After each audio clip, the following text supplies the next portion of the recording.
দেশীয় মাছের সমারোহ।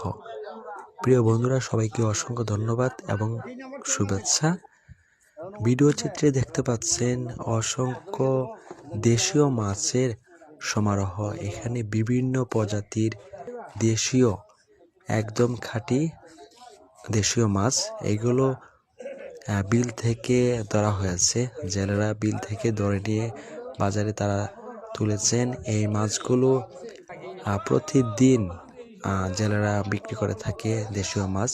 এটি আসলে মূলত বর্ষাকাল শেষ হয়ে গেলেই, যখন খাল বিলের পানি মোটামুটি একদম নদী থেকে নেমে যায়, তখন যে বিলে জমাকৃত পানি যারা বিল ডেকে রাখেন, তারা বিলে এই মাছগুলো ধরে থাকেন এবং বিল থেকে তারা প্রতিদিন এই মাছগুলো বিক্রি করে থাকেন।